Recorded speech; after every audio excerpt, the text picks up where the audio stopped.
Hey there, welcome to Rave Culturecast, your weekly guide to the EDM community, music festivals, and more, hosted by me, Emma Capotis. Each week, I'll be covering everything from dance music culture, industry news, trending topics, and festival tips, advice, and reviews. You can also expect to hear stories from ravers, artists, business owners, and more. Tune in every Wednesday for your weekly dose of peace, love, unity, and respect.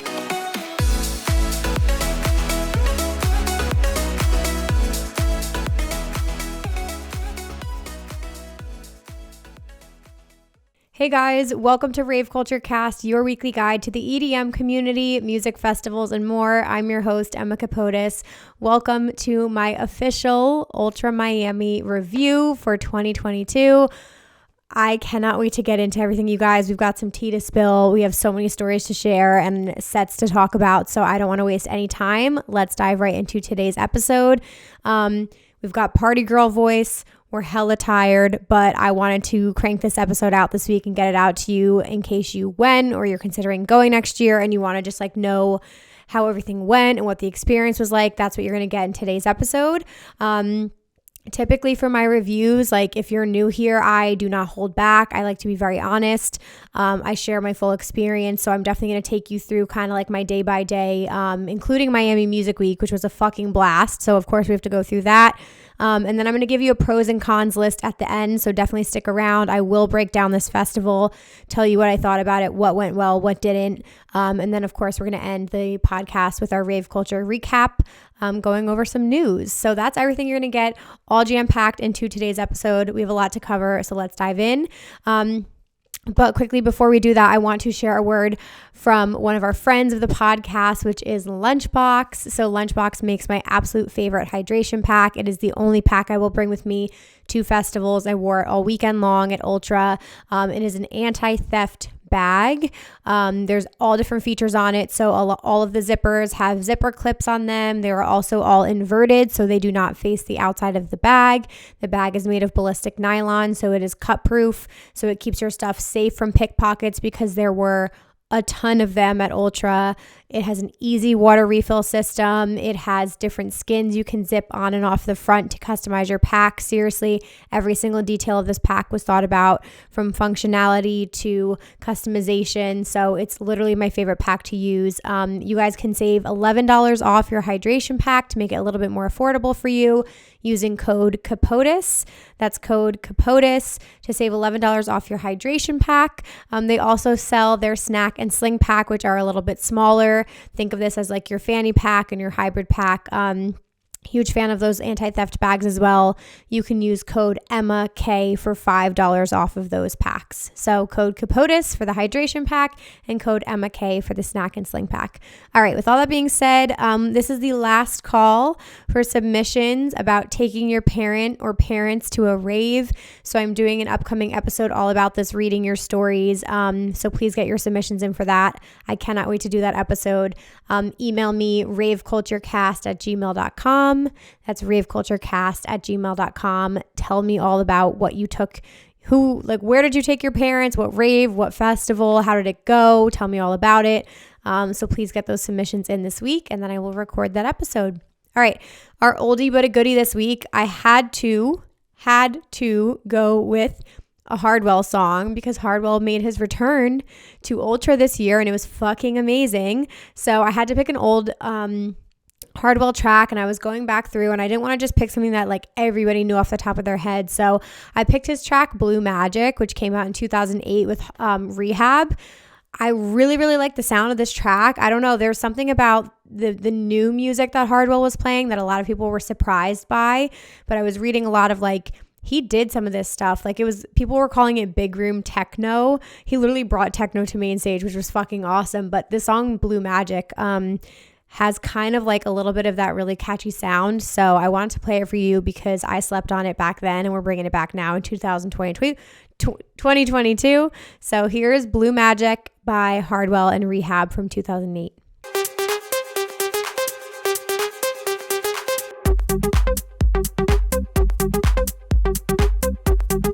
Alrighty, you guys, that is everything out of the way. Now we can dive straight into the review and recap of the festival.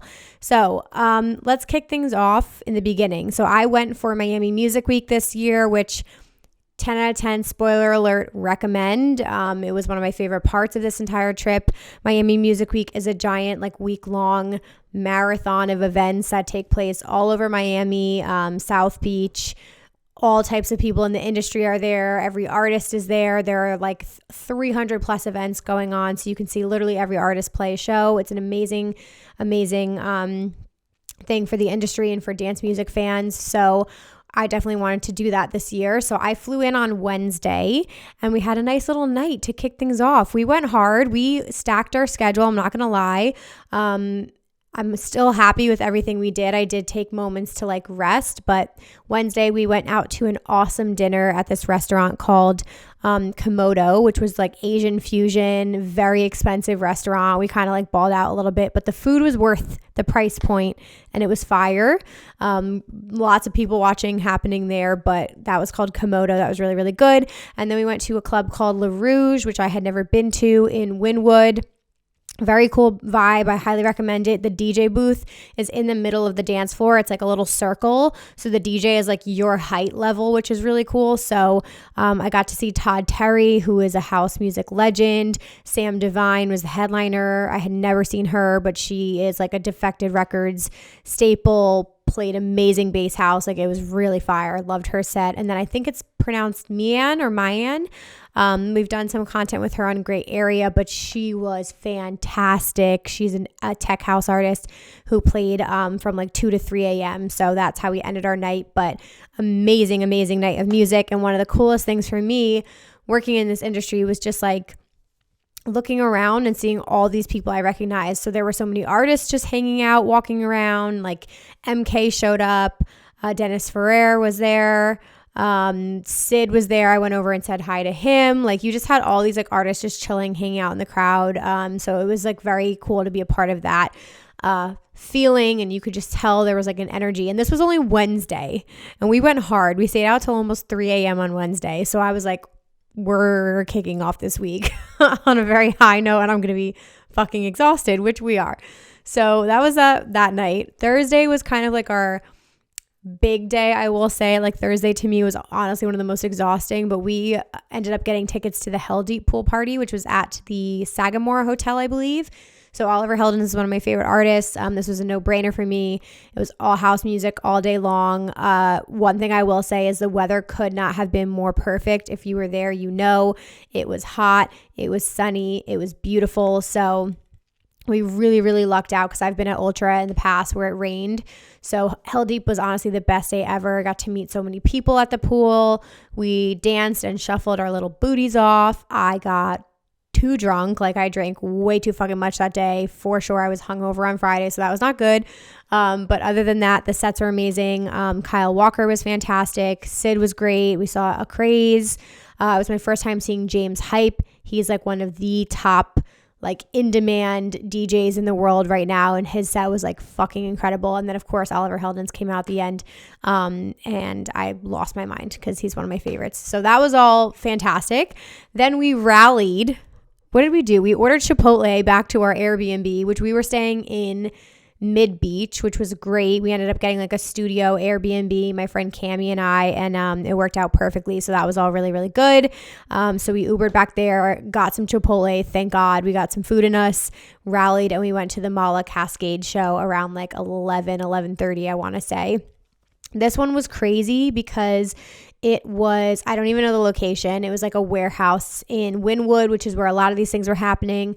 Very fucking cool vibe. I don't even know how to describe it other than we walk through this opening and it's all open air, and there's just kind of jungle theme. There's trees and planters everywhere, but it was also a theme. I don't even know how to describe it to you guys. I'll show you videos.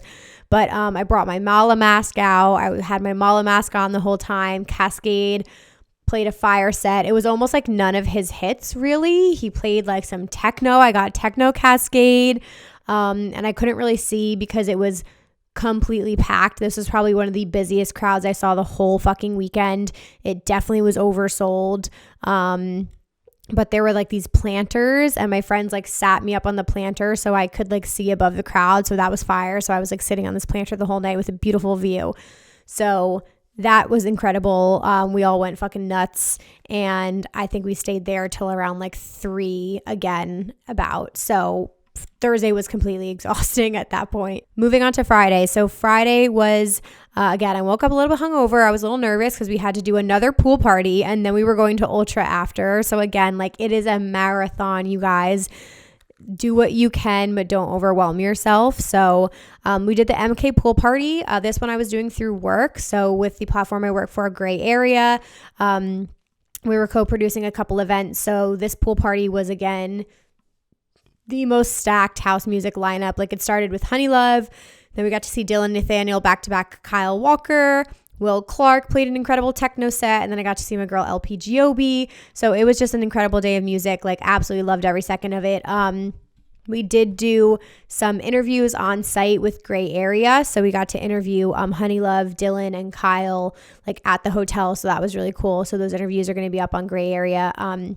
But it was just like the most amazing experience. If you guys have been with me for a long time, you'll know that like this is a huge passion of mine, and to finally like be meeting artists and doing all these like really cool like things for content, it's like a dream come true. So that was an amazing day. I loved this pool party. The setup was so cool. I loved the way they did the stage. They had it like in this sandy area, and they had a huge pool at the National. So really liked the venue a lot. All the sets were amazing. Will and LP crushed it. It was really good to see her again as well. And it's just, again, it's like a lot of mingling, a lot of networking, a lot of meeting people, which is really cool. And I really enjoyed that aspect of it. So overall, I loved the vibes of the pool parties. So for this review, 10 out of 10 recommend doing them. I prefer pool parties over after parties just because I prefer being, I prefer my sleep. But yeah, so that was that. We ended up going over to Ultra. We got there around, I want to say like 7:30-ish, 7:30. On the way there, we had heard that the lines on Friday were like atrocious. Some of our friends waited up to 2 hours to get through the security line, which is like absolutely inexcusable. That's like, I don't know what happened there on Friday, but people just like left too late. So definitely note that for the future. This time for Ultra, I had a press band. So we had a separate entrance. And I'll quickly talk about this, but the press area was one of the most insane things I've ever seen in my fucking life. Like it was such a crazy experience because you went to a separate entrance, which was really nice. Obviously there was no line. We checked in, and then all of the press was set up on this like mega yacht. Like it was the biggest boat I've ever seen in my fucking life. And that's where you would conduct your interviews. They had bathrooms, they had food, bars, like all that stuff. So that was like a privilege, and it was the most amazing experience ever that I had, like that ability to do that. We got to do so many interviews on site again for Festival Insider and Gray Area. So that was all really, really, really cool. And it was just a nice place to like go and like charge our electronics and stuff and like hang out, get water, like use the bathroom, and then go back to the festival. So the press area was run extremely well. Huge shout out to Jamie and Noah for helping us with everything. But that was kind of like my Friday. So it was late. Like I said, we didn't really get to do too much at the festival. Once everybody was in, I kind of went off on my own. We all like split up because we all wanted to do different things, but I went to go see Vinny Vici because it was a State of Trance takeover on the worldwide stage on Friday. So I saw Vinny Vici there, and I saw Armin back-to-back Rainer, Zonneveld there, which was mind-blowing. Their back-to-back was so special because Rainer is like a live techno act, and him and Armin like had all these decks out, and they were just like literally going back to back, not really talking, and it was flames. It was absolute flames. It was so good. And then I got to go see Boris Brecha, I think is how you say his name, on the Resistance Cove stage, which was one of the smaller stages. Such a vibe. He was highly anticipated for me. He surpassed all my expectations and more. Absolutely love the set. I will never miss another one of his festival sets now. So that was a huge vibe. And then from there, I honestly like the exhaustion of the week started to set in for me. I've never really gotten sick at a festival. Mind you, this day I was like completely sober. I had one drink at the pool party because I was like still hungover from the day before. And then when we got to the festival, this is one of my cons, the lines were so long that I couldn't even get another cocktail. Like I went to almost 6 different bars and the lines were so long. I was like, fuck this, I'm not waiting on this line. So I just didn't get a drink the rest of the night. So I think exhaustion set in. My stomach started killing me. I went and sat down in the grass by myself and I kind of like watched Boris from afar and all my friends were in the crowd. I did go get some chips and guac though from one of these like vendors, and that was like absolutely fire. It was so good. So we'll talk about the food later, but that was really yummy. And then that was it. And then we called an Uber around, I want to say 11:30. So we left the festival about half an hour before it ended. Huge shout out to my friend Cammie for leaving the Boris set early with me. She was a trooper for doing that. But that was my whole Friday and day into night, and it was a very long day, let me just tell you. Alrighty, so moving on to Saturday. One other thing I wanted to quickly say as well, I'm kind of going to do this in my pros and cons list, but being back at Ultra in Bayfront for the first time, again, one of the first things I noticed was the lines. Like I said, like how packed it was. It felt so crowded. I could not even believe it. Like just chaotic is how I would describe it. I was having anxiety like walking around because it was so packed. Like in between the walkways, like it just was like so hard to navigate. So that was like one thing that I was like, oh fuck, this is a lot.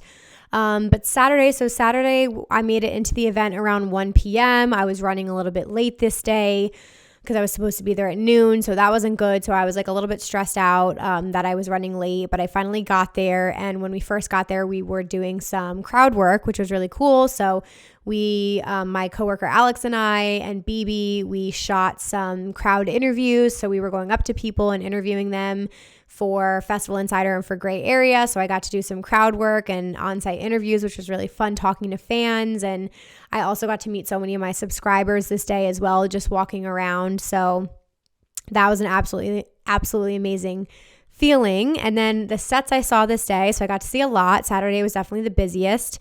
And especially getting there early, like you avoid lines when you go early. It just was very, very hot. But we saw the Miha back-to-back Gigi McGree set. They are incredible. Like they play such an eclectic mix because they kind of do whatever the fuck they want. So they played some rock music, they played dance, they played dubstep, bass, like a little bit of everything. So that was really good. And then we stayed there at the Worldwide stage for Wax Motif, who's one of my favorite artists. Amazing bass house act. The one thing I will say is the speakers at Worldwide, they were having sound issues. It just kept getting really, really quiet out of nowhere at his set. And the crowd was like yelling to like make it louder. So that was a theme throughout the whole weekend. I know there's like a noise ordinance now with the city of Miami, but there were a few stages that felt like very quiet. So that was kind of annoying. So I did go like pretty far up in the crowd a lot of the times just so that it was louder.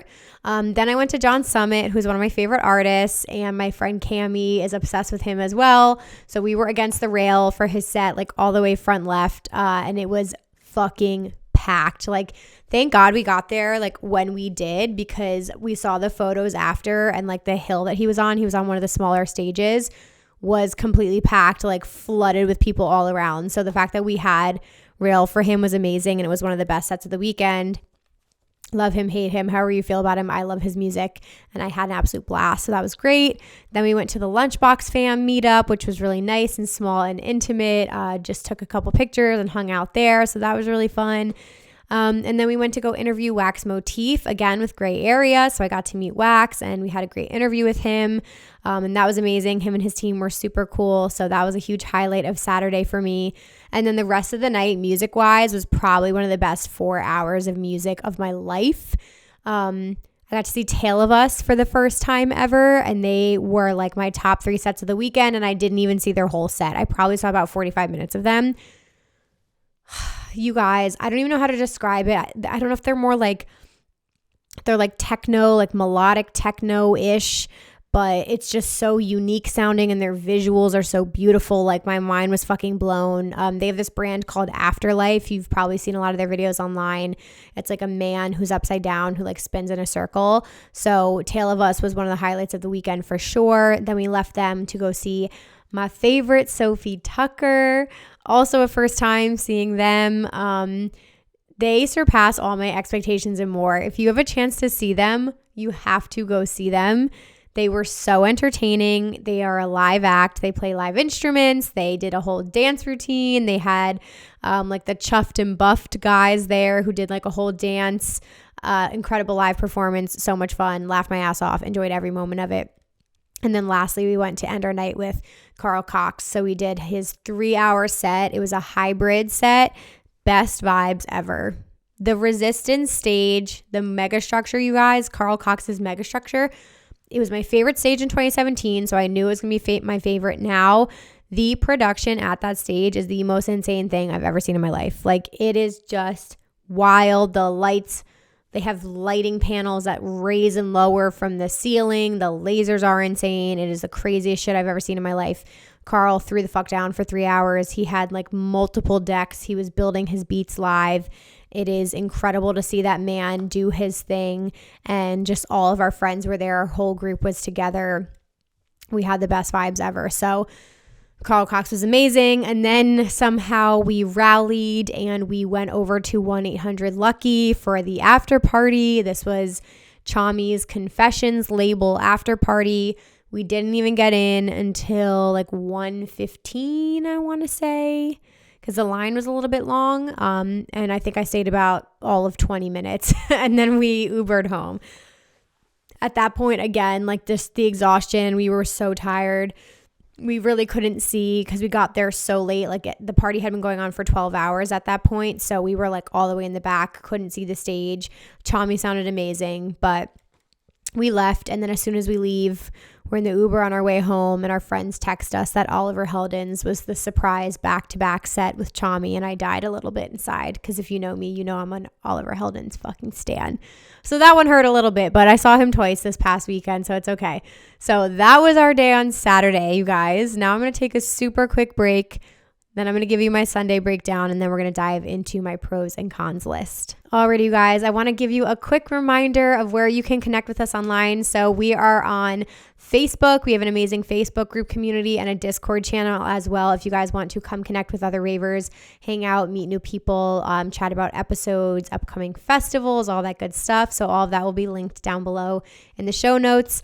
We are also on Twitter, Instagram, TikTok at raveculturecast. So definitely pop over and say hello. We are on YouTube. So you can actually now watch videos on Spotify if you guys like to watch over there.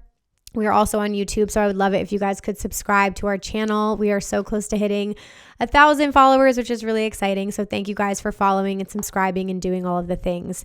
All right, with all that being said, let's get back into the episode. Alrighty, you guys, I'm sorry I'm going fast. My throat is like really, really hurting and I'm super tired. So I'm just trying to like get through this episode. All right, Sunday. So Sunday, this is one thing I will say about Ultra. And again, it depends on how you do your Miami Music Week, but this is how I did my Miami Music Week. I got to wait, like I got a good amount of sleep. I would say Friday, Saturday, Sunday. I did sleep pretty well. So Friday, I forgot to mention this. Like I said, I wasn't feeling well, so I stayed home, but my roommate did go out and she did an after party because she's a fucking trooper. So Friday, I got like a decent night's rest. Same thing with Saturday. We got home from the 1-800-LUCKY show maybe like 2:15 and I still slept till like 10. So I still got like an 8-hour night's rest. So for me, it was still ended up being more sleep than I got at like EDC Las Vegas. I just and my body was exhausted from just doing so many things and dancing so much. So Sunday I woke up like pretty refreshed. I felt pretty good from the day before.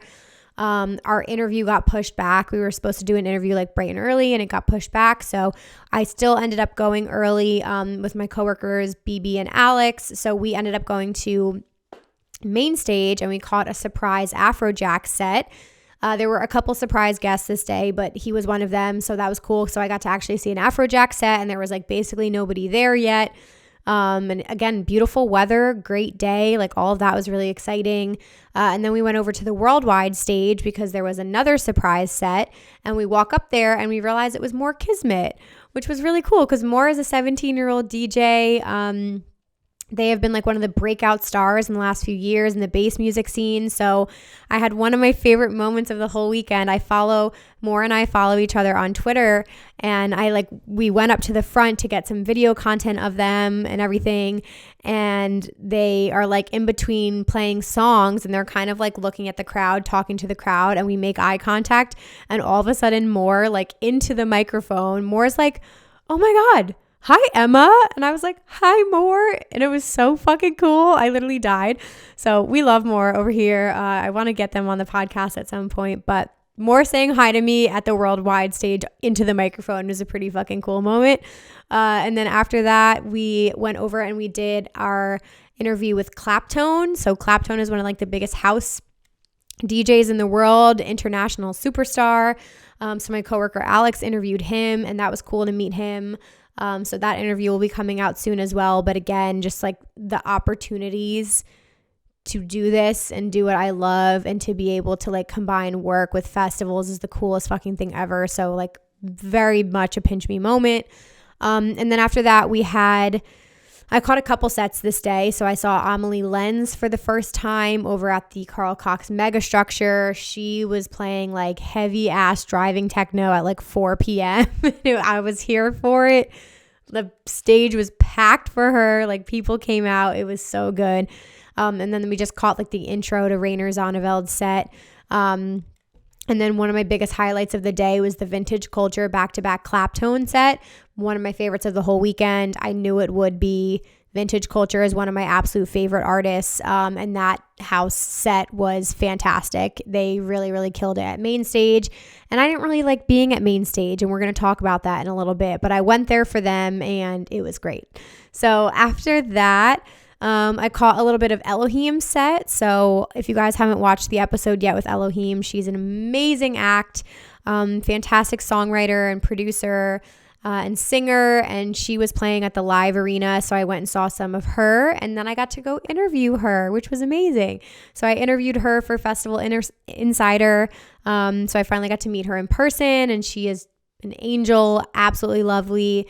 And I'm going to be going to her show coming up in New York in April, which will be really cool. So that was my final piece of like official work for the whole weekend, that interview. So like I said, we have all that stuff coming out on YouTube this week. And then after that, I went and had one of the best moments of my whole weekend, which was Seven Lions set. Seven Lions was on Sunday at the worldwide stage. It was one of my favorite sets I've ever seen him do. Like fucking mind blown. Absolutely fantastic. He's always amazing. But he played some new edits and remixes I had never heard before. He definitely had some IDs in there. He took his job seriously. He understood the assignment, and it was flames, absolute flames.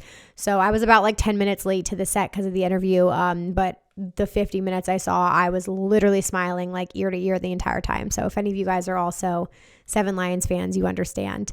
After that, I ended my Ultra experience, of course, seeing Hardwell make his return to the electronic dance music community over at Main Stage. It was quite a moment, I will say to you. Like, I'm not sitting here being like I'm the biggest Hardwell stan, but he is one of the artists who got me into dance music. I listened to him all the time in the early 2010s. Very nostalgic for me, for sure. And hearing him live gave me butterflies. Like, it just was a moment, and I kept like looking at my group. I was like, this is history in the making. Like, I've watched the Swedish House Mafia return set on Ultra's like YouTube so many times. I was like, no, we're actually here. Like, so many people are watching this at home. Like, we were here when this happened. So it was a big moment, and I felt that it was a big moment. He gets on stage and plays an hour of fucking new IDs, all new music. And it was like big room techno, like I said. Like, I can't get over it. I'm having like a meltdown right now. It was the fucking best. I loved it. I don't care what all the haters say. I didn't need an hour-long nostalgia set of like old stuff. I'm here for the new stuff. This is the new Hardwell. He's got a new tour coming out. It's his fucking stage to do what he wants with it. And the man popped off and I'm so here for it. So I love the new Hardwell. Go see him on tour if you want to hear some of his older stuff. But I loved it. And I thought it was the perfect way to end our weekend and have an amazing time at Ultra. Whew, you guys, that is a lot. Like I said, my throat was killing me. I'm really quickly going to do my best sets list for you guys. And then I'm going to do the pros and cons list, which I know is like, that's the big one that everybody wants to know. Would I go back? What did I like? What did I not like? So I want to, here, let me pull up my best sets list. So, okay, this was really hard. I did a top 10 because I literally couldn't fucking pick a 5. So I'll do my top 10. So my number 10 was Amelie Lenz, for sure. She killed it. I would 100% go see her again. I already knew I loved techno, but like after this weekend, I'm like even more so into techno. There's just something about seeing it live that just clicks for me. Number 9, I had Vintage Culture, back-to-back Claptone, Immaculate Vibes. I loved the set they played. They played some of my favorite songs. They had some really fun special remixes that they did. Their energy back-to-back was fantastic. So big fan of that set. Then number 8, I had the Armin van Buuren back-to-back Rainer Zonneveld set. Again, I was alone for that, but watching the two of them work, they are so talented. It was so different. I loved hearing Armin play techno. Like, it was fantastic. So the drops in that were amazing. Number 7, I have Boris Brecha. First time seeing him, very unique set. I love when I see artists who have like a different sound that doesn't sound like everybody else. The vibes at that stage were fantastic. It was packed, but nobody was pushing. Like, everybody was enjoying themselves. Really good vibe that night. Number 6, I have John Summit. Like I said, I love him. I love his music. It was fun. I was smiling. I was dancing the entire time. I was on the rail. It was the best. Absolutely loved that. I have number 5. Oh, this is tough. This is so tough. Okay, at number 5, I have Hardwell. He could probably be 4, but I have him at 5 only because main stage vibes are not the best. Like, the crowd itself kind of sucks, but music-wise, amazing. Loved all the new music, the lasers, the production, like all of it combined was really mind-blowing. Number 4, I have Sophie Tucker. I loved it. I loved every second of it. I loved their music. I loved their performance. They were so funny. They did so many good crowd interactions. They were like, everything they did was just really entertaining. That's what I will say. And they ended it with like a drum and bass like track at the very end of their set, which was so random, but we were very here for it. So that was amazing. And then I have coming in at number 3, Mr. Seven Lions. Of course, he's in the top 3. It was one of the best sets I've ever seen him play. Loved it. I love the mix of the side trance and the feels, and then you get some dubstep drops, like all of it wrapped up into one. Fantastic. He also brought out Gem and Tori and Kill the Noise, so that was really cool. So it was amazing.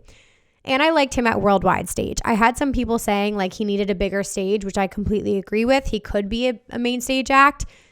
However, the vibes are better at Worldwide, and just like the way that stage is shaped with his visuals, I don't know. I just like thought everything like looked really cool for him. So I loved that. Number 2, I have Tale of Us. Even from the half of the set I saw, they are on the top of my list to see again live, like no questions asked. Loved their music. Please go check them out. If you haven't already, go watch clips of them on Instagram. Fantastic. Music, production, visuals, the Resistance stage, all of it, great. Number 1 has to be the Carl Cox hybrid set on Saturday. I'm sorry, but I could have listened to him for 3 more hours. Like, everything about it was insane. This picture of all the decks he was building his beats live, like, you can't top him. The stage is named after him. We literally were all looking at each other with our mouths like fucking wide open. Like, everybody's face was just like, holy shit, the entire time. Plus, on top of that, the stage itself, like the lights just like raise and lower, and like you have all these LED screens. Like, you're just looking around like, am I in another fucking universe? This is absolutely insane. So it was one of the most ridiculous things I've ever seen in my life. So Carl Cox's hybrid set was absolutely fantastic. So that is my top 10 sets of Ultra. A lot of these are on YouTube, you guys, so you can go watch a lot of these, and I highly, highly recommend it. All right, I'm going to take one more super quick break, and then I will be back with our pros and cons list and our Rave Culture Cast recap. Alrighty, you guys, let's blow through this quickly. So let's do pros first. So what I will say, because it's hard to like listen to people online, I think sometimes negativity is so much louder than positivity is. So I really like thoroughly want to give you your list and you can decide if you want to go.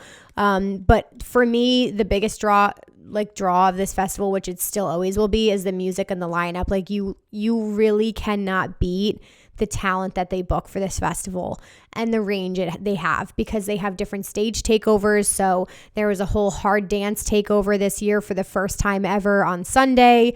You had a state of trance takeover. You have resistance, which is all the fucking house and techno that you need.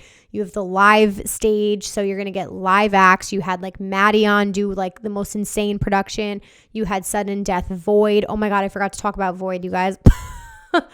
You had Sudden Death Void levitating in the fucking air. Okay, let's pause real quickly. I totally forgot. I saw Sudden Death Void on Friday, which I said I would literally never do that over my dead body. But I had gotten chicken fingers and french fries, and the friends that I was going to go to the other sets with hadn't gotten there yet, and BB and her other friends were going to Void, and I was like, fine, there are chairs there, so I will sit down and I will watch the intro to Void. Oh my god. Okay, if you know me, you know me. It was like summoning the devil to hell. It was fucking wild. Like, from a perspective, like, I respect the hell out of him, by the way. Danny is an awesome person. Like, I think it's incredible that he's built this whole brand for himself. It's just not my cup of tea. It scared the shit out of me. It was way too dark. I was like out of there so fast. So you should be proud of me. I did go for like 2 songs, and the people who were there who were loving it. But the minute like the background started turning red and it was like a portal to hell, I was like, absolutely not. Get me the fuck out of this demon music. So anyway, it was a good time, but I left. So music and lineup, like, you really can't beat. And the production, like, the production, I don't know how to say it other than like Ultra is one of the most iconic brands in the world, and seeing the main stage like is a bucket list thing that I think you should do one time at least, because it's incredible. And the Resistance stage, like I said, the production, if you went to EDC Las Vegas and you saw Neon Garden this year, Neon Garden was way bigger, but the production at Carl Cox's Megastructure is like fucking at least 8 times better. Like, Insomniac needs to get to that level eventually, but they're getting there. So anyway, production, 100% a pro, really fucking fire, although they did have a couple of those sound issues. My third pro for Ultra Miami is the weather. Absolutely beautiful. I'm a sucker for hot weather. It was like 80 degrees and sunny, like 75 every day. Pool weather was perfect. Loved the hell out of all of that. So the weather like is a huge selling point for this festival. Miami Music Week, I'm putting this as a pro. Like I said, I will go back to Miami Music Week every single year, whether I work in the industry or not. Those events themselves, I just like where I'm at in my life and like how the crowd was, I really would rather just do pool parties and after parties all week and like go to the beach and hang out. So Miami Music Week is the fucking best. Do not sleep on that. Make sure you leave time to do that if you go. Another pro, relatively easy to get to. So like I said, other than leaving the festival, which we'll chat about, getting there was super easy from Mid-Beach. It took about 20 minutes. I think one day we hit a little bit of traffic, but other than that, super quick Uber. Those Ubers were not expensive going there. I had friends, this came in clutch for us, but a friend of ours was in walking distance. So that's really nice. If you guys can literally stay with a friend or something or be in walking distance, even better. I put great food for the most part. I didn't get to eat too much, but everything I did eat, I did really, really like, and it was worth the money. I ate my favorite meal. I had these like Vietnamese, it was like a noodle bowl with chicken teriyaki, and it was one of the best things I ate all week, and I'll pop a video of it up in here. Fucking delicious. Another pro, like I said, the press area was run extremely well. Most insane thing I've ever seen, like literally being on a mega yacht. doing happy hour and Tiesto was standing 5 feet from me. Like, it was the most surreal experience of my life. So the press area was really well run. I love the fashion at Ultra. I put that as a pro. Like, this is very ravey. People get very, very into it. I think everybody went all out. They looked fantastic. It was really, really fun. So yeah, that was definitely a pro. And I think that's pretty much everything I had. So cons on the flip side, the biggest con, in my opinion, of Ultra is the crowd. And it's not everybody, of course, but for the most part, the crowd at the main stage is awful. It's awful. And I'm just going to say it because it is. The majority of people, I'd say 90%, push and shove you and don't say anything. So fucking rude. Shove you out of the way. No excuse me. Absolutely nothing. In and out of the crowd. Like, I saw so many people getting into like fights. I don't know what it is. I really don't. I don't know if it's people's age. You can't even blame it on like where you're from. Like, who fucking knows? But the crowd is awful. And that's why I avoided main stage unless I absolutely had to be there, because the crowd there was the absolute fucking worst. And it gets so crowded. So I did not have as many issues at the Resistance Carl Cox stage or the Resistance Cove stage. Even the live arena, not bad at all. It also kind of depends on the artist you're seeing too. When you go to a big headliner like Hardwell or Tiesto, they're very commercialized because everybody knows them, because they're very mainstream. So you get a mix of people who may not be ravers, may not know fucking anything about Plur. So that's the thing. It's like a very commercialized festival. So you're going to get a big mix of people, versus like the house and techno crowd were a little bit more cool. Even at Sudden Death Void, no problem there. Sophie Tucker set, great mix of people. So it can be tricky when you get to that kind of stuff. The lines, oh God, I could pop off about this. The lines were so fucking awful for everything. Water. There were definitely not enough water refill stations, by the way. Water, bathrooms. The bathroom lines were terrible. Drinks, food, everything. There was not enough of everything. Like, they need to move to a bigger space or get more of everything. Cause like Insomniac would never.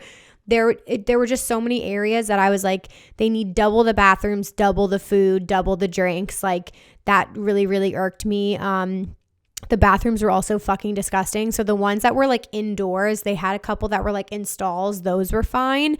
But the porta potties near the Resistance Carl Cox mega structure were not cleaned. I never had toilet paper in a single one of them. There was literally shit all over the bathroom. Like, it was fucking disgusting. So I don't think they cleaned the bathrooms. Another huge con is the price point. I did not pay for my festival ticket because it was a press pass. However, Ultra is usually over $500, and I believe VIP is over $1,000. So for what you're paying and what you're getting, it does not match up. I'm sorry, but yes, the music and production are incredible, but if the experience and the overall atmosphere doesn't match it, the price point is insane to me.